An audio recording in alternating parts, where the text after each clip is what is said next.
Hi guys, welcome back to my YouTube channel. ಎಲ್ಲರೂ ಹೇಗಿದ್ದೀರಾ? ಇದು ಹಬ್ಬದ ದಿನದ ವ್ಲಾಗ್. ಇದು ಸಂಡೇ. ಇವಾಗ ಬೆಳಗ್ಗೆನೇ ಎದ್ದು ಎಲ್ಲರೂ ಬಂದಿದ್ದರು. ಇನ್ನು ಬರೋರೆಲ್ಲ ಹಬ್ಬಕ್ಕೆ ಎಲ್ಲರೂ ಬಂದಿದ್ದರು. ಮತ್ತು ಎಲ್ಲರೂ ಬೆಳಗ್ಗೆನೇ ಎದ್ದು ರಂಗೋಲಿ ಎಲ್ಲ ಹಾಕ್ತಾಯಿದ್ದೀವಿ. ನಾವು ಹಂಗೇ ಹಬ್ಬ ಆದರೆ ಕಲರ್ ಹಚ್ಚೋದು, ರಂಗೋಲಿ ಎಲ್ಲ ಹಾಕೋದು ದೊಡ್ಡದಾಗಿ ಆ ಥರ ಮಾಡ್ತೀವಿ. ಚೆನ್ನಾಗಿ ಕಾಣಿಸ್ತಾ ಇರುತ್ತೆ. ಈಗ ಎಲ್ಲರೂ ಎದ್ದು ಬೆಳಗ್ಗೆನೇ ಎಲ್ಲರೂ ಒಂದೊಂದು ಕೆಲಸ ಮಾಡಿಕೊಂಡು ರಂಗೋಲಿ ಎಲ್ಲ ಹಾಕಿ ಕಲರೆಲ್ಲ ಹಾಕ್ತಾಯಿದ್ದೀವಿ. ನೋಡಿ ಯಾವ ಥರ ಇದೆ ರಂಗೋಲಿ, ಚೆನ್ನಾಗಿದೆ ಅಂತ ಕಮೆಂಟ್ ಮಾಡಿ. ಇವಾಗ ರಂಗೋಲಿ ಎಲ್ಲ ಹಾಕಿದ್ಮೇಲೆ ಸ್ನಾನ ಮಾಡಿ ಬೆಳಗ್ಗೆದೊಂದು 6:30 ಇರಬೇಕು, ಟೈಮು 6:30. ಬೆಳಗ್ಗೆನೇ ಎದ್ದೋಗಿ ದೇವಸ್ಥಾನಕ್ಕೆ ಹೋಗ್ಬಿಟ್ಟು ದೇವ್ರ ನೀರೆಲ್ಲ ತರಬೇಕು. ಹಾಗಾಗಿ ಬೇಗನೆ ಎದ್ದು ನಾವು ರಂಗೋಲಿ ಎಲ್ಲ ಹಾಕಿ ಇವಾಗ ಸ್ನಾನ ಮಾಡಿಕೊಂಡು ದೇವಸ್ಥಾನಕ್ಕೆ ಹೋಗೋಣ ಅಂತ ಹೊರಡ್ತಾಯಿದ್ದೀವಿ. ಈಗ ನಮ್ಮ ಅಕ್ಕವರೆಲ್ಲ ಕಲರ್ ಹಾಕ್ತಾಯಿದ್ದಾರೆ. ಒಬ್ಬರಿಂದ ಹಾಕೋಕ್ಕಾಗಲ್ಲ ಅಂತ ಹೇಳ್ಬಿಟ್ಟು ನಾವೆಲ್ಲರೂ ಸೇರ್ಕೊಂಡು ಕಲರ್ ಹಾಕ್ತೀವಿ. ಈಗ ನಮ್ಮಮ್ಮ, ನಾನು, ನನ್ನ ತಂಗಿ ಎಲ್ಲ ದೇವಸ್ಥಾನಕ್ಕೆ ಬಂದ್ವಿ. ದೇವಸ್ಥಾನಕ್ಕೆ ಬಂದು ಪೂಜೆ ಮಾಡಿಸ್ಕೊಂಡು ದೇವ್ರ ನೀರು ತಗೊಂಡೋಗ್ಬೇಕು. ದೇವ್ರ ನೀರು ತಗೊಂಡೋಗಿನೇ ನಾವು ಅಡುಗೆ ಮಾಡೋದು. ನೆನ್ನೆ ಮೊನ್ನೆ ಹಿಡ್ದಿರೋ ನೀರಲ್ಲೆಲ್ಲ ನಾವು ಅಡುಗೆ ಮಾಡೋಂಗಿಲ್ಲ. ಯಾಕಂದರೆ ದೇವ್ರಿಗೆ ಈ ಕಡೆ ತೀರೋಗಿರೋರಿಗೆಲ್ಲ ನಾವು ಎಡೆ ಇಕ್ಕಬೇಕು ಈ ಹಬ್ಬದಲ್ಲಿ. ಹಂಗಾಗಿ ನಾವು ದೇವ್ರ ನೀರು ತಗೊಂಬಂದೆ ನಾವು ಎಡೆ ಇಕ್ಕಬೇಕು.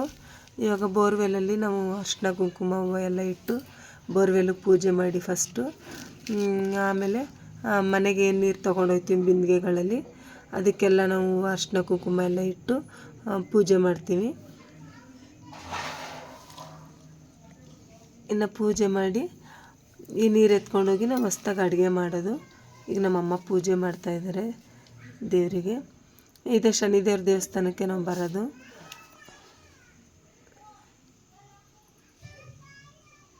ಎಲ್ಲರೂ ಹಿಂಗೇ ಬೆಳಗ್ಗೆದ್ದು ತಕ್ಷಣ ಬಂದು ಊರಲ್ಲಿರೋರೆಲ್ಲ ಅಷ್ಟೇ ಎಲ್ಲರೂ ಬಂದು ಫಸ್ಟು ನೀರು ತಗೊಬೇಕಾದ್ರೆ ಎಲ್ಲರೂ ಪೂಜೆ ಮಾಡಿ ದೇವಸ್ಥಾನಕ್ಕೆ ಪೂಜೆ ಮಾಡಿಸ್ಕೊಂಡು ಆಮೇಲೆ ಮನೆಗೆ ಹೋಗಿ ಅಡುಗೆಗಳು ಸ್ಟಾರ್ಟ್ ಮಾಡ್ತಾರೆ. ಇವಾಗ ನಮ್ಮಮ್ಮ ಕರ್ಪೂರ ಎಲ್ಲ ಬೆಳಗ್ತಾ ಇರೋದಾರೆ. ಇನ್ನು ಪೂಜೆ ಎಲ್ಲ ಮುಗಿಸ್ಕೊಂಡು ನಾನು ಅಷ್ಟರಲ್ಲಿ ದೇವಸ್ಥಾನಕ್ಕೆಲ್ಲ ಹೋಗಿ ಪೂಜೆ ಎಲ್ಲ ಮುಗಿಸ್ಕೊಂಡು ಬಂದೆ. ಅಂದರೆ ಬೋರ್ವೆಲ್ಲು ದೇವಸ್ಥಾನ ಹತ್ರನೇ ಇರೋದು. ಇವರಿಲ್ಲಿ ಪೂಜೆ ಮಾಡೋಷ್ಟರಲ್ಲಿ ನಾನು ದೇವಸ್ಥಾನಕ್ಕೆ ಹೋಗ್ಬಿಟ್ಟು ಪೂಜೆ ಮಾಡಿಸ್ಕೊಂಡು ಬರೋಣ ಅಂತ ಹೋಗಿದ್ದೆ. ಇವಾಗ ಪೂಜೆ ಎಲ್ಲ ಮುಗಿಸ್ಕೊಂಡು ನಾವಿವಾಗ ಮನೆಗೆ ಹೋಗ್ತಾಯಿದ್ದೀವಿ. ಬೋರ್ವೆಲ್ಲು ಕೂಡ ಪೂಜೆ ಮಾಡಬೇಕಂದ್ರೆ, ಯಾಕಂದರೆ ನೀರು ಇಲ್ಲಿಂದನೇ ತೊಗೊಬೇಕಲ್ಲ, ಹಂಗಾಗಿ ಇಲ್ಲೆಲ್ಲ ಪೂಜೆ ಮಾಡಿ ಇವಾಗ ಮನೆಗೆ ಹೊರಡಬೇಕು.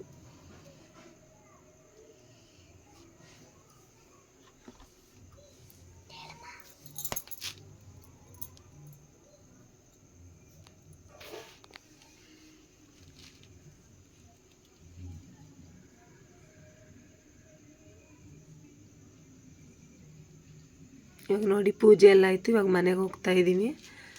ಇವಾಗ ಮನೆಗೆ ಹೋಗ್ಬಿಟ್ಟು ನಾವು ಹೊಸ್ದಾಗಿ ಅಡುಗೆ ಮಾಡಬೇಕು ಹೊಸ ನೀರಲ್ಲಿ. ಇವಾಗ ನಾನು ಪೂಜೆ ಎಲ್ಲ ಮಾಡಿಸ್ಕೊಂಬಂದು ದೇವಸ್ಥಾನದಲ್ಲಿ ತೀರ್ಥ ಎಲ್ಲ ತೊಗೊಂಬರ್ತಾಯಿದ್ದೀನಿ. ತೀರ್ಥ ಎಲ್ಲ ತೊಗೊಂಡೋಗಿ ಮನೆಗೆ ಹಾಕ್ಬಿಟ್ಟು ನಾನು ಒಂದು ಸಲ ಕೈ ಮುಗಿದು ಆ ನೀರು ಬಿಂದಿಗೆ ಎತ್ಕೊತಾಯಿದ್ದೀನಿ. ಎತ್ಕೊಂಡು ಇವಾಗ ಮನೆಗೆ ಹೋಗಿ ತೀರ್ಥ ಎಲ್ಲ ಹಾಕ್ಬಿಟ್ಟು ಕುಂಕುಮ ಎಲ್ಲ ಇಟ್ಟು ಮನೇಲೂ ಪೂಜೆ ಮಾಡಿ ಇವಾಗ ಅಡುಗೆ ಸ್ಟಾರ್ಟ್ ಮಾಡಬೇಕು. ಯುಗಾದಿ ಹಬ್ಬ ಅಂತಂದ್ರೆ ಹಿಂಗೆ ನಾವು ಯಾವಾಗಲೂ ಹಿಂಗೆ ಚಿಕ್ಕ ವಯಸ್ಸಿನಿಂದನೂ ಹಿಂಗೆ ಯುಗಾದಿ ಹಬ್ಬ ಮಾಡೋದು ನಾವು. ನೀವು ಯಾವ ಥರ ಎಲ್ಲ ಮಾಡ್ತೀರಾ ಅಂತ ಕಮೆಂಟ್ ಮಾಡಿ. ನಾವು ಮಾತ್ರ ನಮ್ಮ ಅಮ್ಮನ ಮನೇಲಿ ಯುಗಾದಿ ಹಬ್ಬ ಈ ಥರನೇ ಮಾಡೋದು. ಅಂದರೆ 3 ಗಂಟೆ ತನಕ ಉಪವಾಸ ಇದ್ದು ಏನು ಜ್ಯೂಸು ಮತ್ತು ನೀರು ಅಷ್ಟೇ ಕುಡಿಯೋದು, ಎಳ್ನೀರು ಈ ಥರ ಕುಡಿತೀವಿ. ಮತ್ತು ಊಟ ಕಾಫಿ ಟೀ ಏನು ಕುಡಿಯೋಲ್ಲ ನಾವು. ಉಪವಾಸ ಇದ್ದು ಅಡುಗೆ ಮಾಡಬೇಕು. ಅಡುಗೆ ಮಾಡಿ ನಾವು ದೇವರಿಗೆಲ್ಲ ಎಡೆ ಇಕ್ಬಿಟ್ಟು ಆಮೇಲೆ ಊಟ ತಿನ್ನೋದು. ಇವಾಗ ನಮ್ಮಮ್ಮ ಬಂದು ಸ್ಟವ್ಗೆಲ್ಲ ಪೂಜೆ ಮಾಡ್ತಾಯಿದ್ದಾರೆ. ಅರಿಶಿನ ಕುಂಕುಮ ಎಲ್ಲ ಇಟ್ಟು ಪೂಜೆ ಮಾಡಿ ಸ್ಟವ್ ಹಚ್ತಾಯಿದ್ದಾರೆ ಅಡುಗೆ ಮಾಡೋಕ್ಕೆ. ಈಗ ನಾವು ಉಪವಾಸ ಇದ್ದು ಅಡುಗೆ ಮಾಡಬೇಕು. ನಮ್ಮಮ್ಮನ ಜೊತೆಗೆ ನಾವು ಅಡುಗೆ ಮಾಡ್ತಾಯಿದ್ದೀವಿ.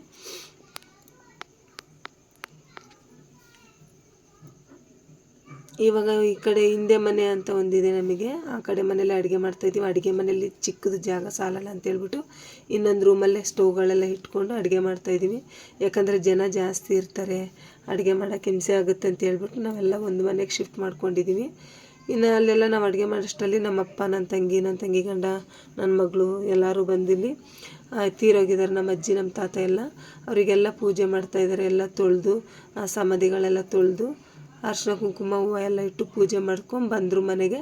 ಅಷ್ಟರಲ್ಲಿ ನಾವು ಅಡುಗೆ ರೆಡಿ ಮಾಡಿದ್ವಿ.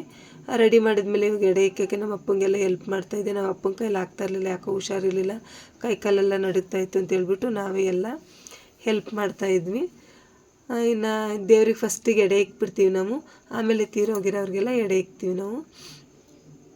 ಇವಾಗ ನಮ್ಮ ಅಪ್ಪನಿಗೆ ನಾನು ಎಲ್ಲ ಹೆಲ್ಪ್ ಮಾಡ್ತಿದ್ದೆ. ನಮ್ಮಪ್ಪ ಬೇವಿನ ಸೊಪ್ಪು, ತೆಂಗಿನಕಾಯಿ, ಬೆಲ್ಲ ಎಲ್ಲ ಕಟ್ ಮಾಡಿ ಇಟ್ಕೊಂಡು ರೆಡಿ ಮಾಡಿ ಇಟ್ಕೊಂಡಿತ್ತು.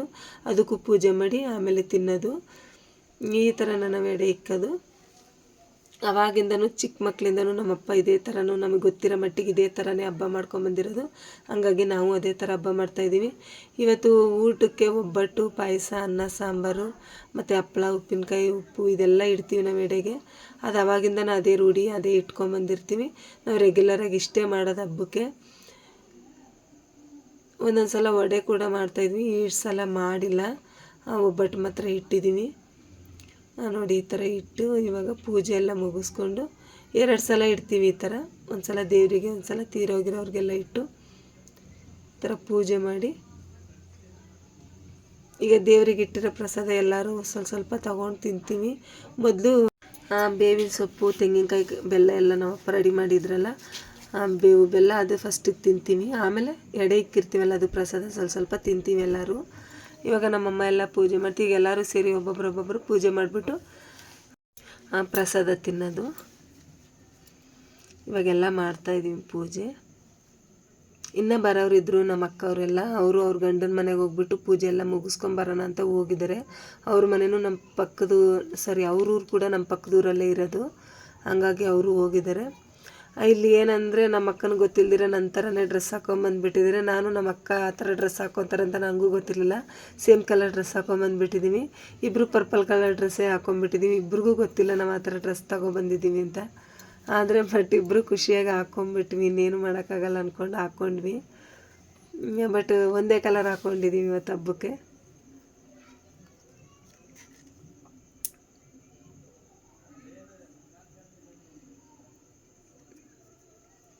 ಇನ್ನು ನೆಕ್ಸ್ಟ್ ವೀಡಿಯೋದಲ್ಲೆಲ್ಲ ನಾನು ಇವತ್ತು ನೈಟೆಲ್ಲ ತಂಬಿಟ್ಟು ರೆಡಿ ಮಾಡಿ ದೇವಸ್ಥಾನಕ್ಕೆಲ್ಲ ತೊಗೊಂಡೋಗೋದು, ಮತ್ತು ಉತ್ತಕ್ಕೆಲ್ಲ ಹಾಲು ತುಪ್ಪ ಎಲ್ಲ ಹಾಕ್ತೀವಿ ನಾವು. ಯುಗಾದಿ ಹಬ್ಬದಲ್ಲೇ ನಾವು ಹಾಕೋದು. ಅದೆಲ್ಲ ನಾನು ನೆಕ್ಸ್ಟ್ ವೀಡಿಯೋದಲ್ಲಿ ಅಪ್ಲೋಡ್ ಮಾಡ್ತೀನಿ. ಇದು ಲೆಂತಿ ಆಗುತ್ತೆ ಅಂತ ಹೇಳ್ಬಿಟ್ಟು ನಾನು ಇಷ್ಟಕ್ಕೆ ಸ್ಟಾಪ್ ಮಾಡ್ತೀನಿ. ಪ್ಲೀಸ್ ಯಾರಾದರೂ ಸಬ್ಸ್ಕ್ರೈಬ್ ಮಾಡ್ಕೊಂಡಿಲ್ಲ ಅಂದರೆ ಸಬ್ಸ್ಕ್ರೈಬ್ ಮಾಡ್ಕೊಂಡು ವೀಡಿಯೋ ನೋಡಿ. Thank you for watching. Please subscribe ಮಾಡ್ಕೊಳ್ಳಿ. ಈಗ ನೋಡಿ ಪೂಜೆ ಎಲ್ಲ ಆಯಿತು. Thank you.